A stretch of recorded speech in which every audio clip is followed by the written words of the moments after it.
Super star Rajinikanth చేయలేని సాహసం దళపతి చేశారు. కొన్ని రోజులుగా అందరూ ఊహించినట్టుగా రాజకీయ ప్రవేశం చేశారు విజయ్. కొత్త పార్టీ పెడుతున్నట్టుగా హీరో విజయ్ ప్రకటించారు. తమిళగా వెట్రి కలకం పేరుతో విజయ్ పార్టీ పెట్టారు. పార్టీ పెడుతున్నట్టుగా తమిళనాడు ప్రజలను ఉద్దేశించి రాసిన లేఖలో స్వయంగా విజయ్ ప్రకటించారు. విజయ్ పీపుల్స్ మూవ్మెంట్ చాలా ఏళ్లుగా సేవలు అందిస్తున్నప్పటికీ ప్రస్తుత పరిస్థితుల్లో రాజకీయాల్లోకి రావడం అత్యవసరమని విజయ్ పేర్కొన్నారు. ప్రస్తుత రాజకీయాలపై విజయ్ తీవ్ర విమర్శలు చేశారు. ప్రస్తుత రాజకీయాలను అవినీతి, విభజన రాజకీయాలుగా దళపతి అభివర్ణించారు. తమిళనాడు ప్రజలు మార్పు కోసం తహతహలాడుతున్నారంటూ ఆయన అభిప్రాయాన్ని వ్యక్తం చేశారు. 2024 తమిళనాడు అసెంబ్లీ ఎన్నికలే తమ టార్గెట్ అన్నారు విజయ్. పార్టీ ఎజెండా త్వరలోనే ప్రకటిస్తామని విజయ్ సార్వత్రిక ఎన్నికల్లో ఏ పార్టీకి మద్దతు ఇవ్వబోతున్నారో చెప్పబోతున్నారు.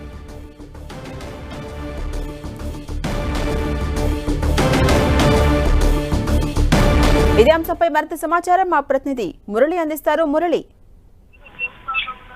ఝాన్సీ రాణి, మొత్తంగా తమిళనాటిలో మరొక సంచలనంగా చెప్పుకోవాల్సి ఉంటుంది.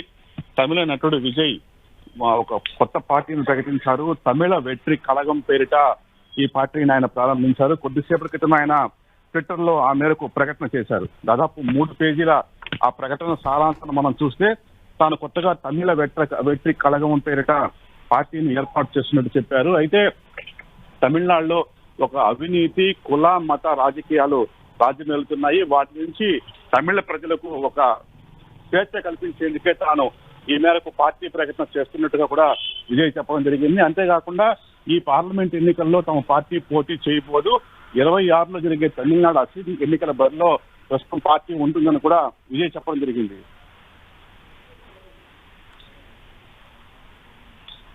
అలాగే తమిళగా వెట్రి కలగం అనే పేరుతో పార్టీని ప్రారంభించారు కదా యాక్టర్ విజయ్, అంటే అర్థం ఏమొస్తుంది?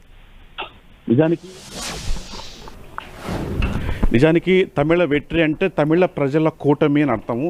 నిజానికి ఈ తరహాలో అంటే ఇదివరకే మనకు తమిళనాడులో అంతా కూడా ద్రావిడ రాజకీయాలు రాజ్యమేలుతూ ఉంటాయి. అక్కడ ద్రవిడ సంస్కృతి అధికంగా ఉంటుంది. తమిళ రాజకీయాలు ద్రవిడ సంస్కృతికి పెట్టింది పేరు. మనం చూసాం అన్ని పార్టీలు కూడా ద్రవిడ సంస్కృతిని తమ పార్టీ పేరులోనే నిక్షిప్తం చేసుకుని ఉంటాయి.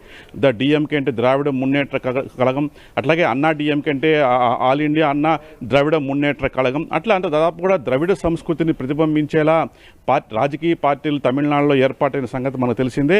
అయితే ద్రవిడ సంస్కృతిని ప్రత్యేకంగా తన పార్టీ పేరులో ప్రస్తావించకుండా తమిళ ప్రజల కూటమి, తమిళ వెట్రి కళగం పేరిట ఇవాళ విజయ్ ఈ తరహాలో ఒక పార్టీ ప్రకటన చేశారు. మొత్తంగా ఇది చాలా సంచలనంగా చెప్పుకోవాల్సి ఉంటుంది. అయితే ఆయన ప్రధానంగా చాలా కాలంగా విజయ్ రాజకీయాల్లోకి వస్తారని పెద్ద ఎత్తున ప్రచారం జరుగుతున్న సంగతి కూడా మనకు తెలిసిందే. అయితే రజనీకాంత్ విషయంలో కూడా ఇట్లాగే జరిగింది. ఏదైతే సూపర్ స్టార్ రాజకీయాల్లోకి వస్తారో దాదాపు 10 ఏళ్ల పాటు తమిళ ప్రజలను ఊరించి చివరికి ఆయన ఉసూరు మనిపించారు. రాజకీయాల్లోకి రావడం లేదంటూ వివిధ కారణాలు చెప్తూ రజనీకాంత్ తప్పుకున్న సంగతి తెలిసిందే. కానీ విజయ్ మాత్రం అలా చెప్పట్లేదు. నిజానికి ఆ 3 పేజీల ప్రకటనలో కూడా తన మనసులోని అనేక భావాలను కూడా విజయ్ స్పష్టం చేశారు. మొత్తం అంటే ఇదేదో తనకు రాజకీయాలంటే హాబీ మాత్రం కాదని చాలా స్పష్టంగా చెప్పారు. ఇంకా ఆ లేఖలో ఏముందంటే తాను ఇప్పటికే ఒక సినిమాకి సైన్ చేశాను కాబట్టి ఆ సినిమా పూర్తి చేసిన పిదప పూర్తి స్థాయిలో రాజకీయాలకే తన సమయాన్నంతా కూడా కేటాయించబోతున్నా. తమ లక్ష్యం 2026 తమిళనాడు అసెంబ్లీ ఎన్నికలే అని చెప్పి చాలా స్పష్టంగా చెప్పారు. ఈ పార్లమెంట్ ఎన్నికల్లో మరొక పార్టీకి మద్దతు ఇవ్వడం కానీ లేదా మరో సొంతంగా పోటీ చేయడం కానీ జరగబోదని కూడా విజయ్ చాలా స్పష్టంగా చెప్పారు. తమిళ వెట్రి కళగం పేరిట ఒక రాజకీయ పార్టీ స్థాపనకు రిజిస్ట్రేషన్ ప్రక్రియ పూర్తి చేసేందుకు ఎన్నికల సంఘానికి కూడా ఆ మేరకు దరఖాస్తు చేసుకున్నట్టుగా కూడా విజయ్ చెప్పడం జరిగింది. మొత్తంగా ఆ లేఖలో చాలా విషయాలు చెప్పారు ఆయన. తమిళ రాజకీయాలు ఎలా అవినీతిమయమైపోయి కుల మత ప్రాంతంలో ఎలా మత ప్రాతిపదికన ఎలా విభజన జరిగింది, తమిళనాడులో వివిధ రకాల విష సంస్కృతులు ఎలా ప్రబలాయి, ఇందులో రాజకీయ పార్టీల ప్రభావం ఎంత, ప్రజలు ఇప్పుడు ఏం చేయాలంటే అనేక అంశాల గురించి ఆయన సవివరంగా 3 పేజీల లేఖలో ప్రస్తావించారు. పార్టీ ప్రకటించిన నేపథ్యంలో దళపతి విజయ్ చేసిన కామెంట్స్ ని మనం ఎలా అర్థం చేసుకోవచ్చు? అంటే ఈ కామెంట్స్ రాజకీయ పరంగా వివాదాస్పదంగా మారే అవకాశం ఉందా? తప్పనిసరిగా మనకు తెలుసు, ఇప్పటికే రాష్ట్రంలో డిఎంకే కూటమి డిఎంకే అధికారంలో ఉంది. స్టాలిన్ ముఖ్యమంత్రిగా ఉన్నారు. మనకు తెలుసు తమిళ రాజకీయాల్లో అత్యంత కురువృద్ధులైన దాదాపు 50 ఏళ్ల పాటు తమిళ రాజకీయాలను శాసించిన కరుణానిధి, జయలలిత ఇద్దరు కూడా మరణించిన తర్వాత ఒక్కసారిగా తమిళనాట పొలిటికల్ వ్యాక్యూమ్ పెరిగింది. అయితే ఆ పొలిటికల్ వ్యాక్యూమ్ అనేది కరుణానిధి తనయుడు స్టాలిన్కు అత్యంత అనుకూలంగా మారింది. తమిళ ప్రజలకు స్టాలిన్ మినహా మరో వ్యక్తి ముఖ్యమంత్రిగా కనిపించలేదు. ఈ నేపథ్యంలోనూ స్టాలిన్కి చెందిన డిఎంకే పార్టీ అధికారంలోకి వచ్చిన సంగతి కూడా తెలిసింది. దాదాపు 2 ఏళ్లుగా స్టాలిన్ నేతృత్వంలో ప్రభుత్వం నడుస్తోంది. ఇప్పటివరకు కూడా పెద్దగా స్టాలిన్ సర్కార్ పైన ఎలాంటి ఆరోపణలు లేదు. ప్రధానంగా అది కూటమిలో కూడా కొనసాగుతుంది. ఇండియా కూటమిలో కూడా అది కొంత విభేదాలు ఉన్నప్పటికీ స్టాలిన్ ఆ కూటమిలో కొంతవరకు కొనసాగుతున్నారు. స్టాలిన్కు అక్కడ మరోవైపు అన్నా డిఎంకే నుంచి కూడా మనం చూసాము పళనిస్వామి, అట్లాగే పన్నీర్ సెల్వం, వీళ్ళంతా కూడా ఎవరికి వారు అంతర్గత విభేదాలతో అన్నాడీఎంకే పార్టీని చిన్నాభిన్నం చేశారు. అయినప్పటికీ ఒక ప్రధాన ప్రతిపక్షంగా అన్నాడీఎంకే కొంతవరకు దూసుకుపోతోంది. కానీ అధికార డిఎంకే మాత్రం ఇప్పటి వరకు కూడా ఎట్లాంటి ఫిర్యాదులు లేకుండా స్టాలిన్ సమర్థవంతంగానే సర్కారు నడుపుతూ ఉన్నారు. నిజంగా తమిళనాడులో మరో పొలిటికల్ పార్టీకి వ్యాక్యూమ్ ఉందా అనేది మాత్రం కొంత చర్చనీయాంశమైంది. అయితే ఎట్లాంటి అంశాలను ముందుకు తీసుకొని వచ్చి విజయ్ ఇవాళ పార్టీతో ముందుకు వస్తారు, పార్టీ అజెండా ఏంటి అనేది మాత్రం ఇంకా స్పష్టం కావాల్సి ఉంది. కేవలం ఒక అవినీతి రహిత రాజకీయాలు, కుల మత ప్రస్తావన లేని రాజకీయాలు, విభజన ప్రస్తావన లేని రాజకీయాలు మాత్రమే, అట్లాగే భారత ప్రభుత్వం ప్రసాదించిన హక్కులు, సమానత్వ హక్కు ప్రజలందరికీ చేరువ చేసే ఒక సమున్నత లక్ష్యంతోనే తాను ఈవేళ ఈ తమిళ వెట్రి కళగం పార్టీ ప్రకటన చేస్తున్నట్టుగా కూడా విజయ్ చెప్పడం జరిగింది. మరి ఆయన నినాదం కావచ్చు, ఆయన మేనిఫెస్టో కావచ్చు, ఆయన లక్ష్యాలు కావచ్చు ఎలా ప్రజల్లోకి దూసుకెళ్తాయనేది మాత్రం అత్యంత చర్చనీయాంశం అవుతుంది. తమిళనాడు రాజకీయాలు ఈ విజయ్ చేసిన ప్రకటనతో ఒక్కసారిగా హీట్ ఎక్కాయని చెప్పక తప్పదు. మళ్ళీ తమిళ రాజకీయాల్లో విజయ్ నిజంగా రాణిస్తారా అనే చూడాల్సి ఉంది. నిజానికి గడిచిన 4-5 ఏళ్లుగా విజయ్ విషయంలో మనం చాలా విన్నాము, ఆయన రాజకీయాలకు వస్తారు అని. కానీ ఇప్పటి వరకు కూడా అంటే ఆ కార్యరూపం దాల్చలేదు. అయితే గత 2-3 నెలలుగా ఆయన జిల్లాల వారీగా తన అభిమానులతోనూ అభిమాన సంఘాలతోనూ ప్రత్యేకంగా మీటింగులు పెడుతూ వచ్చారు.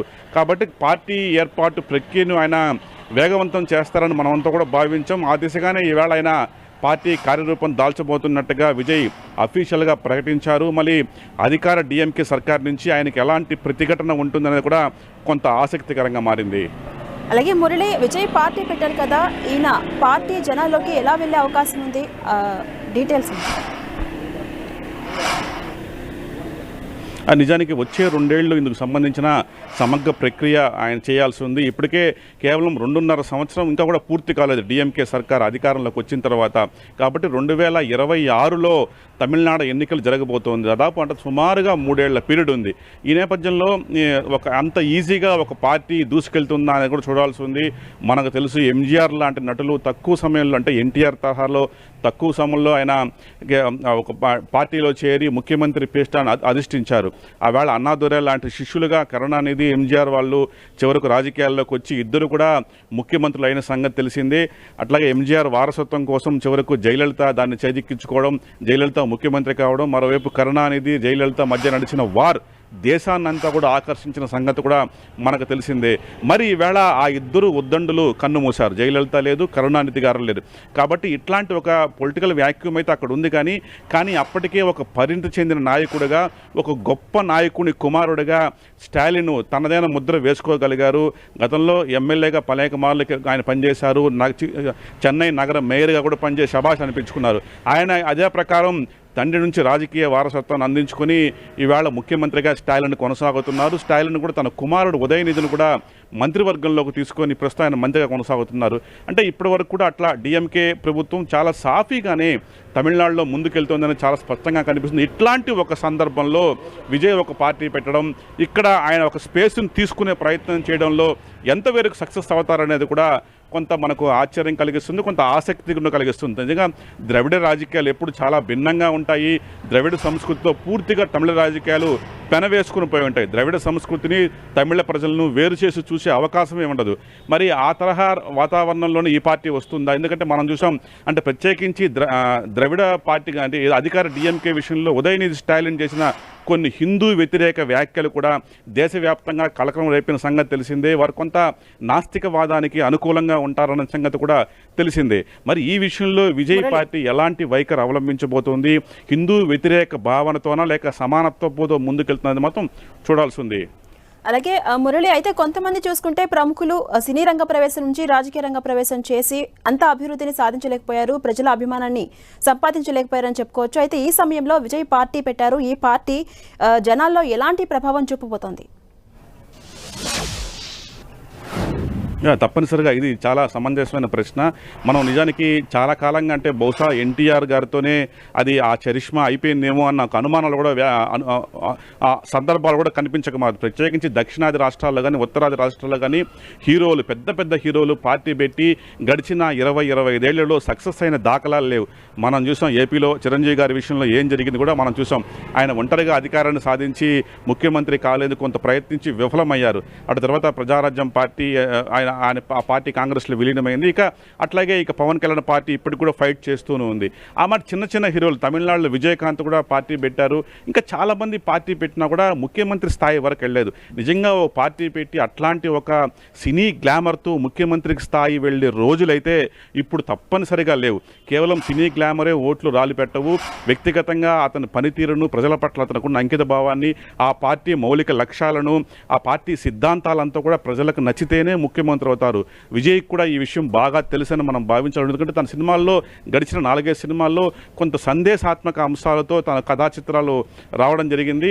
1-2 ఫ్లాప్ అయినప్పటికీ కొన్ని మాత్రం సక్సెస్ అయినాయి. కానీ విజయ్కి చాలా అద్భుతమైన స్టార్డమ్ అనేది తమిళనాడులో ఉందన్నమాట వాస్తవం. కాబట్టి ఈ నేపథ్యంలో అట్లాంటి ఒక చరిష్మా ఆయనకు ఈ పార్టీని సక్సెస్ఫుల్గా తీసుకెళ్లేందుకు ఉపయోగపడుతుందా అనేది మాత్రం వేచి చూడాల్సిన అవసరం ఉంది. కేవలం సినీ గ్లామర్తో ముఖ్యమంత్రి అయిపోవడం అనేది మాత్రం ఇప్పట్లో సాధ్యమయ్యేందుకు ఏమాత్రం అవకాశమే లేదు. తమిళనాడులో కూడా ఆ మాటకు వస్తే దేశంలోని ఏ రాష్ట్ర రాజకీయాల్లో కూడా అట్లాంటి పరిస్థితి లేదు. ఆ స్థాయి హీరోలు కూడా ముఖ్యమంత్రిగా వెంటనే అయిపోయేంత స్థాయి హీరోలు కూడా లేదని నిర్మోహమాటంగా చెప్పక తప్పదు. చిరంజీవి విషయంలో ఏం జరిగింది, పవన్ కళ్యాణ్ విషయంలో జరిగింది, ఆ తర్వాత మోహన్ బాబు రాజకీయాల్లోకి రావడం, అంతకుముందు చాలామంది హీరోలు కూడా రాజకీయాల్లోకి వచ్చిన సంగతి తెలుస్తుంది. వాళ్ళు ఏ మేరకు సక్సెస్ అయినా కూడా మనకంతా కూడా తెలిసిందే. కాబట్టి తప్పనిసరిగా ఫైట్ చేయాలి, ఆ ప్రభుత్వాన్ని ముందుకు తీసుకెళ్ళాలి. అక్కడ చాలా బలంగా ఉన్న డిఎంకేని గద్దె దింపాలంటే చాలా బలంగా ప్రజల్లోకి వెళ్లాల్సి ఉంటుంది. ఆల్రెడీ ఇప్పటికే విపక్ష హోదా ఉన్న అన్నా డిఎంకేని తోసిరాజని ఈవేళ తమిళ వెట్రి కళగం ముందుకెళ్లాలంటే అదొక పెద్ద సవాలుగానే భావిస్తుంటే మరి విజయ్ ఆ విషయంలో ఏ మేరకు సక్సెస్ అవుతారనేది మాత్రం కొంత ఆసక్తికరంగా మారింది. Right, thank you Murali.